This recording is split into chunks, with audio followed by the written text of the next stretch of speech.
ফেলে দিয়ে দৌড়ছি, দেখছি আমার ছেলে পড়ে আছে।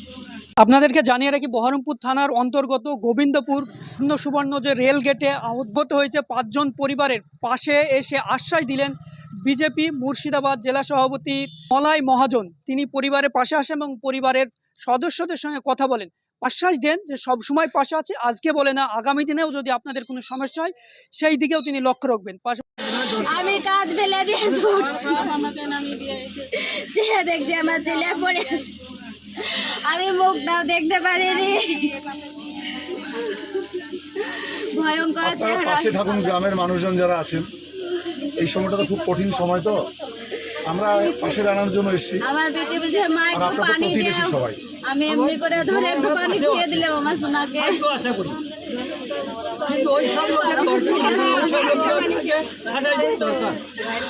আমার সোনা বেটি রে, ওরে আমার জেসিকা সব নাম, স্কুলের মাস্টাররা সবাই নাম করতো আমার বেটি। জেসিকা পড়া পাচ্ছে, তোরা কেন পড়া পারবি?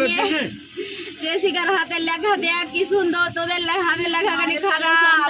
ফিরিয়ে দিতে পারবে? আমাকে এসে বলতো, আমাকে স্যাররা খুবই ভালোবাসে মা। তা ভালোই তো, ভালোবাসলে তো ভালো। তুমি পড়াশোনা ভালো করে করবে তাহলে আরো ভালোবাসবে মাস্টাররা। কোলে শুধু এলি তো আমার ছেলেকে, কোলে নিয়ে সেই আমি গ্রেড 1 থেকে দিয়েছি, 4 বছর পড়ছে ওই স্কুলে। তো আদৌ যত্ন করে মানুষ করে বাইরে খাটতে যায়, আমাদের কোনো ইনকাম না, তাই বলে ও বোম্বাই যায় খাটতে। বোম্বাই খাটতে গেছে ছেলে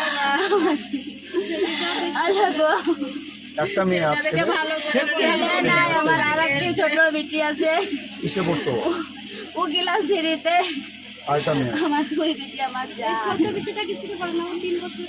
3 বছর। ঠিক আছে, ঈশ্বরের কাছে প্রার্থনা করি এটাই যে ভগবান শক্তি দিন, ঈশ্বর শক্তি দিন আপনাদেরকে এই লড়াই, এইটা কাটিয়ে উঠার থেকে শক্তি দিন। আমার ছেলেকে আমি দেখতেও পেলাম না, একবার এমন চেহারা হয়ে গেছে আমি দেখতেও পেলাম না, আমি একটি গালে চুনা খেতেও পেলাম না।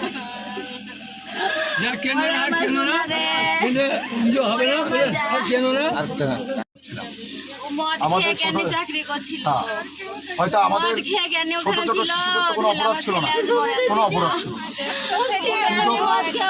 ছিল না।